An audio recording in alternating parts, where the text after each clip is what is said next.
Good morning, friends, and welcome to After GMS. We just went live here on the WFMY News 2 Facebook page, as we do every weekday at 7:45. Love seeing so many familiar faces and even some new followers joining us this morning. I'm Megan Malaris alongside Christian Morgan and Stacy Spivey. Yeah, and Megan, I noticed in the chat you put that Christian was finishing up a snack. I want to know what kind of snack you were snacking on. I got mic checked in the middle of a bite of my banana. And then when I realized that the stream was already up, I also was still eating my banana. And I said, oh, I guess they could probably see that I'm eating it.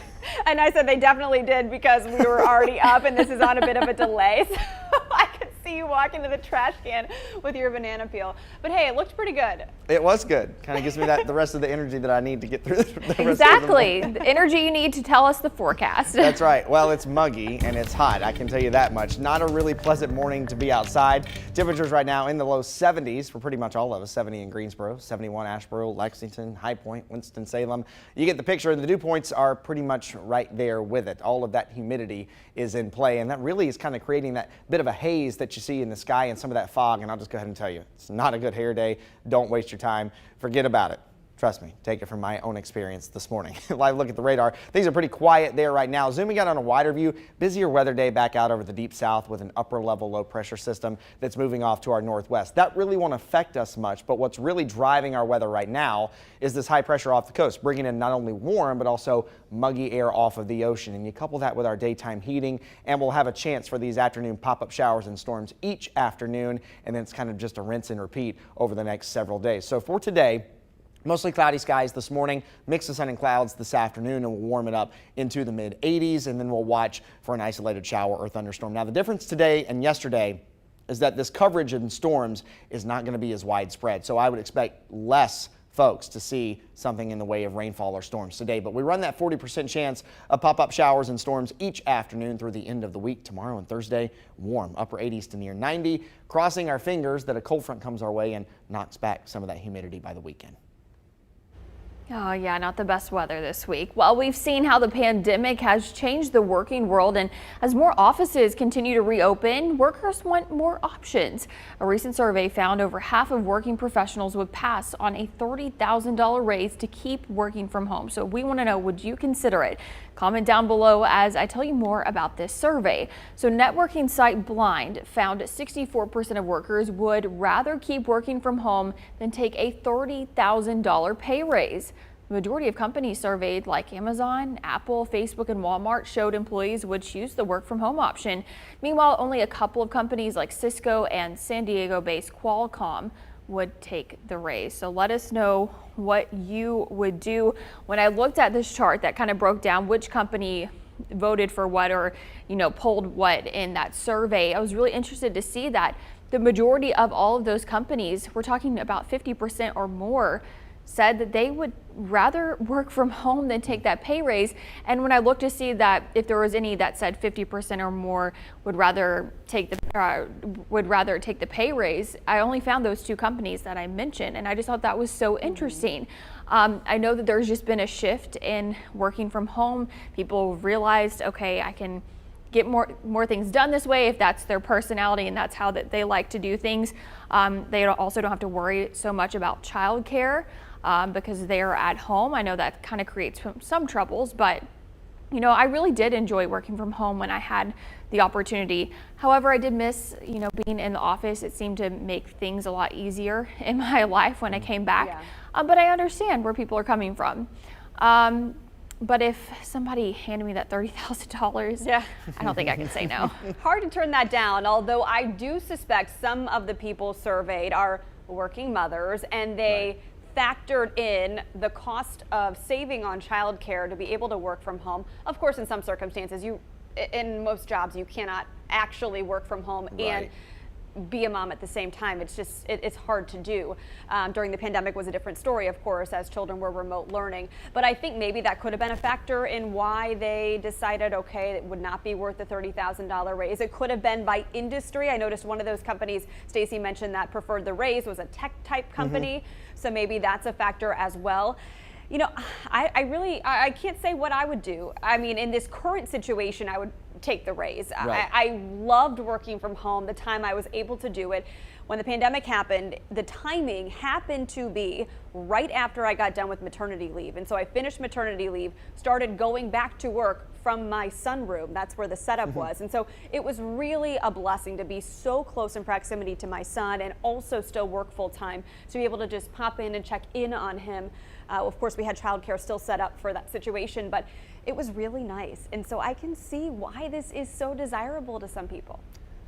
I like y'all a lot, both of you.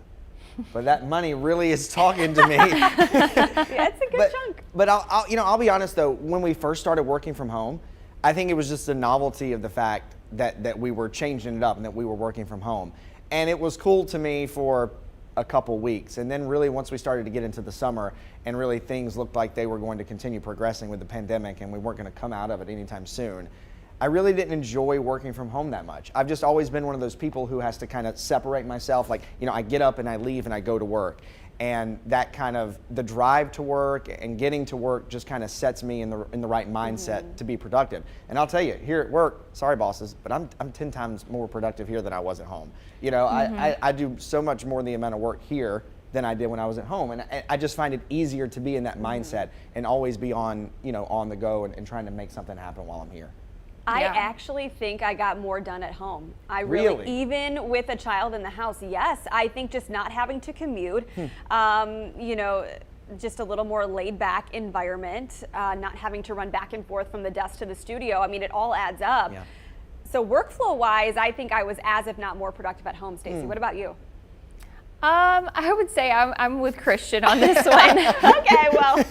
I am very easily distracted, and you know, the fact that I was at home, my dog was right there. I did get to see my husband more, which I really did appreciate. And the kitchen was right there. I definitely ate more snacks. Yeah, I get so distracted easily, and I was like, you know, I could do this, or I could, you know, throw that laundry in there, you know, for a minute. So I do better in the office, but I do think, you know, companies really are starting to reevaluate everything like this because, and there was another study about Gen Zers and millennials would prefer to work from home. They even said they would quit their job if they had to go back in their office. And that study was by Bloomberg. But I think companies are now seeing, okay, well, if we can have everyone work from home, then we don't have to pay for an office space. So they're saving money as well. So it's just a big conversation, and it's continuing on our Facebook page right now. Brandy said, home for me. Cammie said she'd work from home in a heartbeat. She loves seeing her daughter more than she currently does, or she would love to see her daughter more than she currently does. Let's see. Bobby said he would take the pay raise and work from where he's asked to work from. Rye said if the $30K was given tax-free. Deb said because employees in those companies make a good salary, Jason would take the money and run. Lisa would have to go, she would say, I have to stay back in the office. Let's see. Darlene, though, says work from home. And Heather says she'd take the raise. She loves her job, but the benefits outweigh the pay. I'd go back for that. Yeah, and Chuck brought up a good point. He said it's not just moms. You all keep saying moms. He's a single dad raising a child who's remote schooled and working from home. Dads face the cost of childcare and choices too. Chuck, you are so right. Props to you. You rock for doing all that. I was speaking to my own experience and talking about working moms, and I remember talking about those studies during the pandemic that said somewhat disproportionately moms were carrying a little more of the burden, but not all the time. And Chuck, you're so right. So props to all the dads, the single dads who are doing it all too, definitely. Yeah. You know, I think it's now that we have learned so much over the past year, you know, and everything really has moved to Zoom. You know, we still here at work are doing Zoom meetings twice a day. But I just think everything that we've learned over the past year and so many, advancements in technology that we've seen, I really do think we're going to start to move, especially some industries, toward more of a hybrid thing where maybe you work from home a couple days a week and then you come into the office. So we are in very much changing times. So it'll be interesting to see how that landscape changes as we move past the pandemic. Yeah. A lot of companies are evolving and finding ways to make their employees happy. And if that's what they want, I think there are ways that they can figure out how to do that effectively. I mean, who would have thought we could do TV from home? I wouldn't have even last year until we did it. I know. It's crazy. It is very crazy. All right, let's get to some morning headlines, and then we do have another fun talker coming up. Well, soon you might notice some of your favorite websites are down this morning. There is a widespread internet outage affecting some high traffic websites. Reddit and Twitch and even the UK government's homepage are included. These companies are all powered by the same cloud service company called Fastly. That company acknowledged the problem and said it's working to investigate the issue. It's unclear when the problem will be resolved and those websites restored. An Asheboro High School senior is waking up this morning with his diploma days after the school's graduation ceremony turned into controversy. The student, Ever Lopez, says the school initially refused to give it to him because he wore a Mexico flag over his gown. The school said it was a dress code violation. Lopez and his family met with school officials yesterday and they gave him his diploma. A school district spokesperson wished him well on his future plans. Lopez says he's the first to graduate high school in his family. The Justice Department has recovered a majority of the ransom that Colonial Pipeline paid to a Russian-based hacker group. The FBI said DarkSide left digital fingerprints, including a cryptocurrency address where Colonial sent $4.3 million in Bitcoin. The FBI said it recovered nearly $2.5 million before the hackers could get the money. The ransomware attack spiraled into a gas shortage brought on by panic buying in the Southeast. As spring turns to summer, Triad families hit the pool. Over the weekend, Guilford County Aquatic Centers opened. WFMY News 2's Denise McMiller has the adjustments county parks have made as they're now back in action for the first time since the pandemic. Well, folks are excited to get out and enjoy county amenities like our aquatic centers. Public recreation like here at Northeast Park has been shut down since last March, but now all 3 outdoor county pools are open. They opened on Saturday. You are looking at video of families enjoying Burr Mill Park Pool on Saturday. You can see many are maskless. They are only strongly encouraged when entering during ticketing and walking around the pool deck. Ultimately, County Park says it's up to the individual's comfort level. That also applies to Northeast Park and Hagenstone Park pools. There are no limits on how many guests can enter into the 3 aquatic centers. We are doing our best to make sure that we're, sanitizing those high touch areas frequently. Families, of course, are more than welcome to bring in, their own hand sanitizer and stuff, but we do provide that. Of course, we have the bathrooms as well. But we are, of course, asking everyone to do their best to sanitize and try and stay clean and, like I said, wear the mask, but we are adhering to all the local health official guidance. Concessions are open, but some hot foods are not available. Guests can bring in outside coolers. And memberships are not being offered this summer. It'll cost $5 for anyone in order to enter the aquatic centers. Swimming lessons are also being held off this summer, but they do plan to hold their fireworks extravaganza here at Northeast Park on July 3rd. So that is something that folks have to look forward to. We'll have details on our website at WFMYnews2.com. Well, now let's take a moment to recognize the friend that's supportive and dependable, always there for a good laugh or a shoulder to cry on. We all know one of those people. It's a National Best Friend Day, and we want to know, what do you love about your best friend and how many besties do you have? You can go ahead and let us know in the comment section below. I went ahead and wrote, obviously my husband Jake is my best friend, but if we don't consider spouses or significant others in this conversation, I have so many best friends, and I think anytime anyone sees my wedding photos, they're like, oh my goodness, how many bridesmaids did you have? Yeah, I had 10, which is a lot, but I really am so close to each and every one of those girls. A few of them are childhood friends. One I've known since the very beginning, and she's more like a sister to me. A friend from preschool, friends from high school, friends from college, and then after college from working in TV news. I mean, I've been in Texas, Arkansas, Virginia, and now in North Carolina, so I've made a lot of friends along the way. And you know, they each bring something to the table for me. The one that is more like a sister to me, she is somebody that I run to about literally everything, especially during this pregnancy.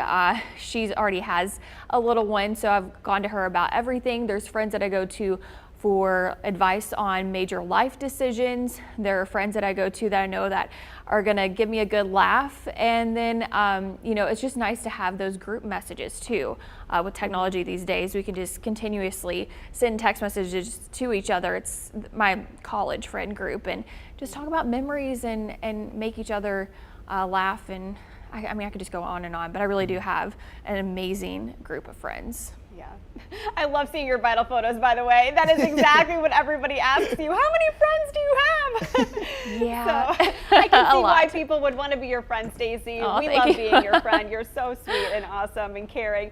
Let's see. Two in particular come to mind. I have a lot of great friends as well, of course, spouse, but if we're not including that, my all-time best friend is my friend Kayla. I mentioned the other day when we were talking about best friends in the context of another story. We've known each other since freshman year of college, but had lived 5 minutes from each other down the road growing up and didn't know it because we went to different schools, we're in different social circles, we had different religious backgrounds, and so became really close in college. And now she's like the sister that I never had, and we have little boys 2 months apart in age, so hopefully we can get them together soon now that the pandemic is winding down a little bit. Also very close to who I call my cousin twin, Justine. We were born a month apart. She's my first cousin, and we've grown up like sisters as well, so very appreciative of her friendship. She is a physician, has been working very hard during this pandemic, treating patients, saving lives, and so grateful for all she does. Yeah, huge thanks to her. So I would say two for me too, and of course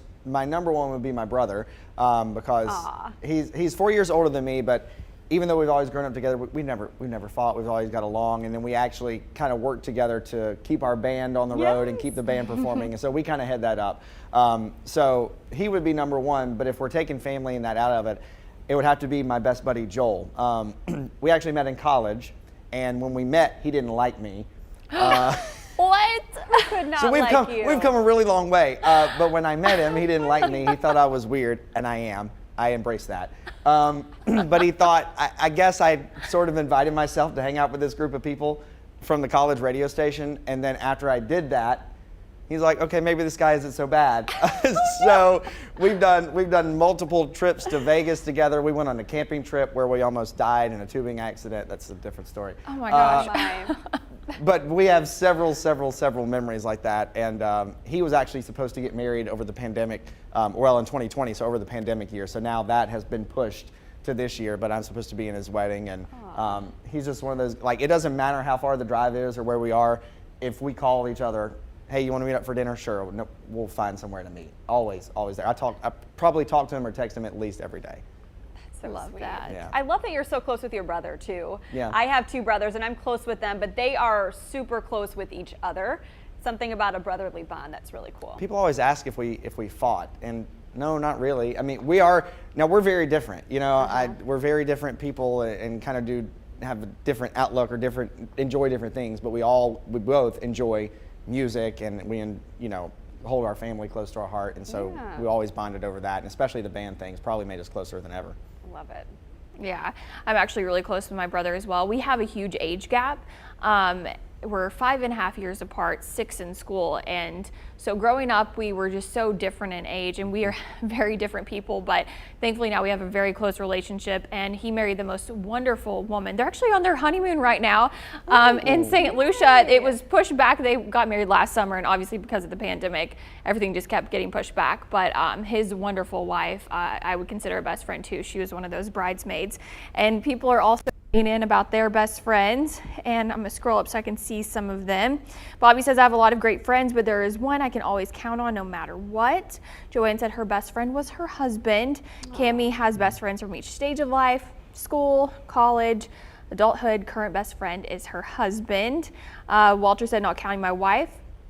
My next best friend is Charles McIntosh, which is my next door neighbor. Nice. And Bobby says, everyone I talk to on News 2, I consider my best friend. Yeah, y'all have always, I love this about After GMS, how you as the viewers, the audience, you have all connected with each other and made friendships. I find that really, really cool and very special. Yeah, there's like a little After GMS group of friends who have formed in watching this program, so that's really awesome. We love that, we sure do.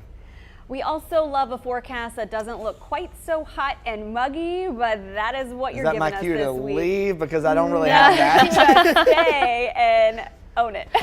Well, we're going to own it up because it's muggy and that's not really going anywhere. Of course, you know how summer goes in North Carolina, and that's pretty much what's shaping up here. The humidity, honestly, it's really not going anywhere for the rest of the week. We're hoping to get a little relief from that, though, over the weekend, but for the next several days, for today, we'll top it out right around 85 degrees with a mix of sun and clouds this afternoon. We'll watch for a pop-up shower or thunderstorm, mainly after about 3 or 4 o'clock.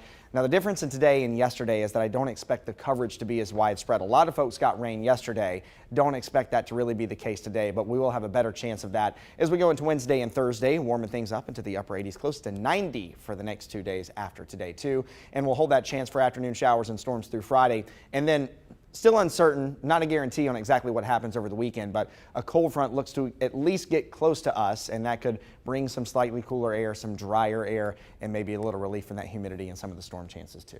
All right, well, at least we're getting some rain this week because we did need that. So if this is the trade-off, we'll be all right. Yeah, if you haven't really gotten in on any rainfall yet for your yards and gardens, this will be the week where you'll have a much better chance. So cross your fingers. All right, they're crossed. Well, thank you guys so much for joining us for After GMS. Again, we do this every weekday starting at 7:45 on the News 2 Facebook page. Get out there and get to it. Make it a great Tuesday. See ya.